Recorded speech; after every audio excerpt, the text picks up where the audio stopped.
कहानी की शुरुआत मंगोलिया के डिजर्ट से होती है, जो ईस्ट एशिया का सबसे बड़ा रेगिस्तान है। और इस रेगिस्तान के बीचों बीच एक कंपनी आई होती है जो कि यहाँ से तेल निकालना चाहती थी, पर इनकी इंफॉर्मेशन गलत निकलती है। यहाँ कोई तेल नहीं होता, जिसके बाद ये अब यहाँ से वापस जाने का निर्णय लेते हैं और इनको वापस ले जाने के लिए यहाँ पर एक प्लेन भेजा गया है, जिस प्लेन के पायलट का नाम फ्रैंक होता है। और अब सभी वर्कर्स अपना अपना सामान लेकर और प्लेन में बैठकर अपने शहर जाने के लिए निकल पड़ते हैं। लेकिन कुछ ही देर बाद उनके इस सफर के दौरान एक बहुत बड़ा तूफान आना शुरू हो जाता है, जिसे देखकर फ्रैंक का को पायलट कहता है कि हमें अपने प्लेन को एक बार लैंड कर देना चाहिए और तूफान थमते ही हम दोबारा उड़ान भर लेंगे। लेकिन फ्रैंक उसकी बात नहीं मानता और इसी वजह से ये उस तूफान में फंस जाते हैं। ये रेडियो की मदद से संपर्क करने की कोशिश करते हैं, पर उनका संपर्क नहीं हो पा रहा होता। इसी दौरान उनका एक इंजन भी खराब हो जाता है और अब फ्रैंक इमरजेंसी लैंडिंग के लिए तैयार हो जाता है, पर उसे आगे कुछ भी दिखाई नहीं दे रहा होता। और उनका प्लेन जैसे ही नीचे उतरने वाला होता है तो उनके प्लेन का पिछला हिस्सा एक चट्टान से टकरा जाता है और पीछे का दरवाजा खुल जाने के कारण एक वर्कर नीचे गिर जाता है, जिससे उसकी मृत्यु हो जाती है। और अब इनका प्लेन रेगिस्तान की रेत में घिसटता हुआ आगे तक जाता है और जब प्लेन रुकता है तो उसके अंदर 2 और वर्कर्स की मृत्यु हो चुकी होती है। लेकिन अब यह इस खतरनाक रेगिस्तान में फंस चुके हैं, जिसके बाद ये अपने खाने की सप्लाई को चेक करते हैं, जहां उन्हें पता चलता है कि इनके पास 1 महीने का खाना है। पर तभी इनमें से एक आदमी कहता है कि मैं चलकर इस रेगिस्तान से बाहर निकाल सकता हूं, क्योंकि मैंने बहुत जगहों पर हाइकिंग और ट्रैकिंग की हुई है। लेकिन बाकी लोग उसे समझाते हैं कि यह जुलाई का महीना है, जो रेगिस्तान में सबसे अधिक गर्म होता है और तुम इस गर्मी में जिंदा नहीं बच पाओगे। सभी उसे समझाते हैं कि तुम्हें रास्ता भी नहीं पता, इसीलिए तुम इस रेगिस्तान में घूमते रहोगे। और यह बात उस आदमी को समझ आ जाती है। अब उसी रात जब ये सभी सो रहे होते हैं तो बाहर तूफान के कारण मौसम खराब हो जाता है और इनमें से एक आदमी, जिसका नाम जॉन डेविस होता है, वह बाहर टॉयलेट करने के लिए निकलता है। लेकिन तभी उसका पैर एक पत्थर से टकरा जाता है, जिस वजह से वह रेत में लुढ़कता हुआ नीचे गिर जाता है और तूफान में अब उसे कुछ भी दिखाई नहीं देता, जिससे वो रास्ता भटक जाता है। और अब जब सुबह सभी वर्कर्स उठते हैं तो वे देखते हैं कि उनका एक साथी गायब है। वे उसे चारों तरफ ढूंढने की कोशिश करते हैं, पर उसका कुछ भी पता नहीं चलता। इसीलिए यहाँ जो महिला होती है वह पायलट के पास जाती है और उससे पूछती है कि क्या हमें यहाँ ऐसी कोई बचाने भी आएगा या नहीं, जिस पर पायलट कहता है कि इसका कोई पता नहीं, जिससे लड़की थोड़ी उदास हो जाती है, क्योंकि हम अपने रास्ते से पूरी तरह भटक चुके हैं। इसीलिए अगर हमें यहाँ ऐसी कोई ढूंढने भी आएगा तो वो हमें नहीं ढूंढ पाएगा। और अब सभी की उम्मीदें भी टूटने लगती हैं कि कोई भी उन्हें यहाँ से लेने के लिए नहीं आएगा। इसीलिए इनमें ऐसे 2 लोग यहाँ से पैदल निकलने का निर्णय लेते हैं। पर जब वे अपने साथ पानी ले जाने लगते हैं तो पायलट उनसे कहता है कि यहाँ से पानी को भी नहीं ले जाएगा। इनके बीच झगड़ा होना शुरू हो जाता है, जिस वजह से उनका पानी भी गिर जाता है। अब यहाँ पर एक एलियट नाम का आदमी होता है। वो इनसे कहता है कि मेरे पास एक आइडिया है जिससे हम सबकी जान बच सकती है। मैं कई दिनों से इस प्लेन को ऑब्जर्व कर रहा हूँ कि हम इसके पुर्जों को जोड़कर एक दूसरा प्लेन बना सकते हैं, क्योंकि अलियट पहले प्लेन बनाने वाली कंपनी के साथ काम करता था। और अब सभी के मन में एक उम्मीद जागने लगती है। वे उसकी मदद करने के लिए तैयार हो जाते हैं, लेकिन पायलट उसकी बातों से सहमत नहीं होता। वह कहता है कि ऐसा करना नामुमकिन है। और अगले दिन इनमें से एक आदमी वहां से निकल जाता है, पर वहां जो लेडी होती है वह उसे ढूंढने के लिए उसके पीछे जाने लगती है। लेकिन पायलट उसे रोकता है और खुद उस आदमी के पीछे निकल जाता है।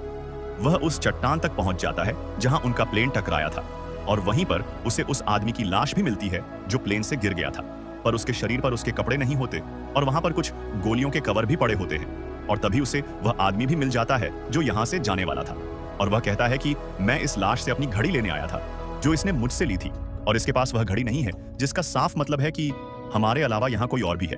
फिर ये लोग चलकर उस जगह पर आ जाते हैं जहाँ इनके बाकी साथी होते हैं और अब पायलट भी उनके साथ प्लेन बनाने के लिए तैयार हो जाता है। इसके बाद ये लोग प्लेन बनाना शुरू कर देते हैं। ये दिन में काम नहीं करते क्योंकि यहाँ बहुत ज्यादा गर्मी होती है, बल्कि ये रात में काम करते हैं। लेकिन इनकी परेशानी तब बरन जाती है जब उनका वह तेल, जिसे ये आग जलाने और प्लेन उड़ाने के लिए रखे हुए थे, उस पर वेल्डिंग करते समय चिंगारियां गिर जाती है और वहां एक जोरदार धमाका हो जाता है। हालांकि इस ब्लास्ट में किसी की जान नहीं जाती, लेकिन इनका सारा का सारा तेल बर्बाद हो जाता है। अब इनके पास उतना ही तेल बचा होता है जिससे ये बस एक बार उड़ान भर सकते हैं और यहाँ से निकाल सकते हैं। ये लोग अब रात के बजाय दिन के वक्त काम करते हैं, लेकिन दिन में बहुत ज्यादा गर्मी होती है। फिर भी ये हिम्मत नहीं हारते और काम शुरू कर देते हैं। अब जब इन्होंने प्लेन को रीबिल्ड करना स्टार्ट किया है तो एक विंग को जोड़ना जरूरी है। इनके पास सिर्फ एक ही मौका है। अगर विंग गिर गया तो ये लोग प्लेन को दोबारा नहीं बना सकते, क्योंकि इनके पास क्रेन नहीं है। यह विंग को धीरे धीरे ऊपर से नीचे गिरते हैं, लेकिन अचानक वो चैन टूट जाती है जो विंग को होल्ड किए हुए थी। विंग जमीन की तरफ खिसकता जाता है और सीधा प्लेन से टकरा जाता है। यह देखकर सब हैरान रह जाते हैं। प्लेन के अंदर इनका एक दोस्त पहले से होता है, जिसका काम उस विंग को बोर्ड से जोड़ना था। वो बाहर आता है और कहता है, मैंने काम मुकम्मल कर दिया। असल में विंग गिरते हुए उसी जगह पर लगता है जहां लगना चाहिए था। इस तरह प्लेन का स्ट्रक्चर सेट हो जाता है। अब सबको उम्मीद होती है कि वो यहाँ से उड़ा सकते हैं। सब खुशी से झूमने लगते हैं। साथ ही वो रेगिस्तान की रेत हटाकर एक रनवे तैयार कर रहे होते हैं ताकि प्लेन टेक ऑफ कर सके। लेकिन सब कुछ आसान नहीं होता। एक दिन एक डेंजरस इलेक्ट्रिक स्टॉर्म आता है, बिजलियां गिर रही होती है और विंग के अंदर पेट्रोल होता है। इसलिए सब लोग वहां से दूर भाग जाते हैं। एलियट नहीं जाता क्योंकि वो चाहता है कि प्लेन सेफ रहे। जब उस पर बिजली गिरने वाली होती है तब फ्रैंक उसे खींचकर नीचे गिरता है और उसकी जान बच जाती है। अगर एलियट को कुछ हो जाता तो फिर कोई प्लेन मुकम्मल नहीं कर सकता था। अब ये लोग अपने प्लेन का नाम फिनिक्स रखते हैं। फिनिक्स इजिप्शियन मिथोलॉजी का एक शानदार मुद्दा होता है जो रेगिस्तान से दोबारा जन्म लेता है। लेकिन अभी भी इन्हें अपने प्लेन पर काफी काम करना बाकी है। धीरे धीरे इनका पानी भी खत्म हो रहा होता है। एक रात वो लोग दूर से कुछ टेंट्स देखते हैं। वहां कुछ लोग सो रहे होते हैं। ये लोग असल में स्मगलर्स होते हैं जो हथियार सप्लाई करते हैं। रेगिस्तान के रास्ते से फ्रैंक कहता है कि हमें उनसे पानी की मदद लेनी चाहिए। एलियट मना करता है, लेकिन फ्रैंक और कुछ साथी उन स्मगलर्स के पास जाते हैं। फ्रैंक और उसका दोस्त एक पत्थर के पीछे छुप जाते हैं ताकि अगर कुछ गलत हो तो अटैक कर सके। इनके पास गन्स होती है। जब वो पानी मांगते हैं तो एक स्मगलर इनके एक आदमी पर गोली चला देता है। फ्रैंक और उसका दोस्त फौरन फायर करते हैं और कुछ स्मगलर्स को मार देते हैं, लेकिन एक स्मगलर जख्मी हालत में भाग जाता है। फ्रैंक के पास मौका होता है उसे मारने का, लेकिन वो गोली नहीं चलाता क्योंकि वो खूनी नहीं बनना चाहता। जेम्स उन मरे हुए स्मगलर्स में से एक की गड्डी देखता है। वो गड्डी उस दोस्त की होती है जो प्लेन से गिरकर मर गया था। इसका मतलब ये है कि ये वही स्मगलर्स हैं जो पहले भी यहाँ आए थे। अब एक जख्मी स्मगलर को ये लोग अपने प्लेन के पास ले जाते हैं। कुछ लोग कहते हैं कि उसे मार दिया जाए, लेकिन फ्रैंक मना करता है। जब सबके बीच बहस हो रही होती है तब एलियट अचानक उस स्मगलर को गोली मार देता है। इस पर फ्रैंक और एलियट के दरमियान बहस शुरू हो जाती है। एलियट फ्रैंक को दोष देता है। वो कहता है कि तुम पायलट थे, तुम्हारी वजह से हम यहाँ गए हैं। हमारा एक साथी भी मर गया, मैंने मना किया था, फिर भी तुम वहां गए। यह बात सुनकर फ्रैंक को गुस्सा आ जाता है। वो एलियट को एक जोर का पंच मार देता है। तब एलियट नाराज हो जाता है क्योंकि उसकी ईगो हर्ट होती है। वो कहता है, मैं अब प्लेन नहीं बनाऊंगा। जितना काम मुझे करना था मैं कर चुका हूं। मैं यहाँ 10 लोगों के बराबर काम करता हूं और तुम सब सिर्फ आराम करते हो। केली उसके पास आती है और कहती है, तुम्हारे बगैर हम ये प्लेन नहीं बना सकते, हमें तुम्हारी जरूरत है। एलियट कहता है, अगर सब लोग मुझसे रिक्वेस्ट करेंगे तभी मैं काम शुरू करूंगा। फिर सब लोग यहाँ फ्रैंक भी उससे रिक्वेस्ट करते हैं। फ्रैंक कहता है, तुम ही यहाँ के बॉस हो, कृपया इस काम को मुकम्मल करो।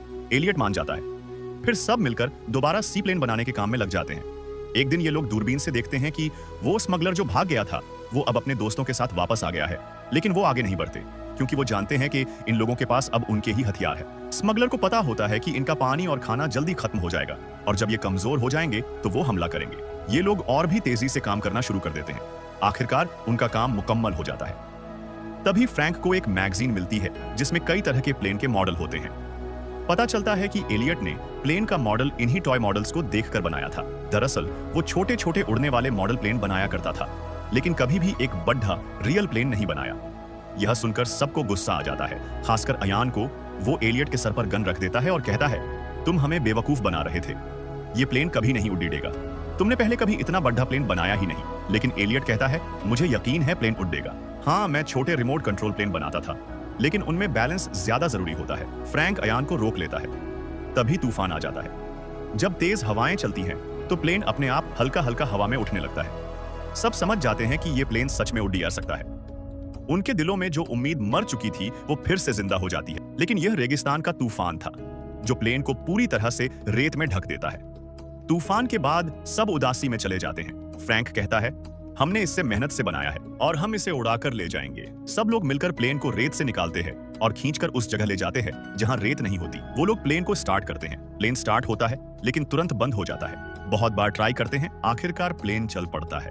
प्लेन का इंजन गरजता है। स्मगलर्स इसकी आवाज सुनकर घोड़ों पर हथियार लेकर इनकी तरफ भागने लगते हैं। सब लोग प्लेन के ऊपर चढ़ जाते हैं और विंग्स से लटक जाते हैं। दरअसल इस प्लेन के डिजाइन में अंदर बैठने की जगह नहीं होती। इन्होंने एक बड़े प्लेन के हिस्से से छोटा प्लेन बनाया होता है। प्लेन रनवे पर भागता है और पीछे से स्मगलर्स गोलियां चला रहे होते हैं, लेकिन किसी को भी गोली नहीं लगती। जैसे ही रनवे खत्म होता है, स्मगलर्स को लगता है ये लोग गए काम से, लेकिन अगले ही पल उनका फिनिक्स उस खाई से उड़ जाता है। सब लोग खुशी से झूम उठते हैं। महीनों की मेहनत आखिर कामयाब हो गई। इस तरह से ये लोग मौत के मुंह से खतरनाक रेगिस्तान से निकल जाते हैं जहां से बचकर निकलना नामुमकिन था। एलियट की फोटो एक मैगजीन में छपती है जहां लिखा होता है, नासा की नई उम्मीद। मतलब वो अब नासा के लिए काम करता है। इसके बाद ये मूवी खत्म होती है।